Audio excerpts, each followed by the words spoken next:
ধরেন আপনি গাড়িতে তেল নিতে গেছেন পেট্রোল পাম্পে, আপনার সিরিয়াল হলো 100 নম্বরে। সেই 100 নম্বর সিরিয়াল আসতে আসতে প্রায় 2-3 ঘন্টা লাগতে পারে। আপনাকে একটা অপশন দেওয়া হলো যে আপনি চাইলে এখানে ঘন্টার পর ঘন্টা অপেক্ষা করতে পারেন, অথবা নিজ হাতে যদি আপনি নিজের তেলটা নিয়ে নেন তাহলে কিন্তু 1 মিনিটের কম সময়ের মধ্যে আপনি তেলটা নিয়ে নিতে পারেন। এরকম পরিস্থিতিতে আপনার সিদ্ধান্তটা কি হবে অবশ্যই কমেন্ট বক্সে একটু জানাবেন। আমাদের ইনবক্সের মধ্যে কিন্তু সেম একটা অপশন আছে। আপনি চাইলে ঘন্টার পর ঘন্টা অপেক্ষা করতে পারেন যে কখন মডারেটর রিপ্লাই করবে, তারপর আপনি অর্ডার করবেন।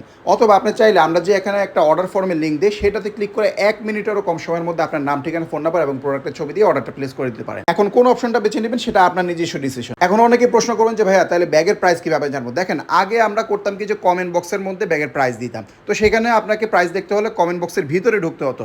তারপরে আমরা চিন্তা করলাম যে না, কমেন্ট বক্সের ভিতরে দেখতে অনেকে সমস্যা হয়, তখন আমরা ক্যাপশনের মধ্যে প্রাইস দেওয়া শুরু করলাম। তারপর দেখা যায় অনেকে সেই স্ক্রিনশট নিয়ে আমাদেরকে ইনবক্সে জিজ্ঞাসা করে যে ভাই এটা প্রাইস কত, কিন্তু সেই ছবিটার মধ্যে দেখা যাচ্ছে ওই ক্যাপশনের মধ্যে ছোট করে প্রাইসটা লেখা আছে। তখন চিন্তা ভাবনা করে বুঝলাম যে বর্তমান যুগে মানুষের চোখে কিন্তু একটু সমস্যা থাকে, পাওয়ার একটু কম থাকে, সেজন্য ক্যাপশনে ছোট লেখাটা নাও বুঝতে পারে। তখন একদম ভিডিওর মধ্যে ডাইরেক্টলি বড় করে প্রাইসটা দিয়ে দিলাম, যেমনটা এই ভিডিওর মধ্যে দেখতে পাচ্ছি। এই ব্যাগটার প্রাইস থাকবে 1600 টাকা, স্টক কিন্তু লিমিটেড।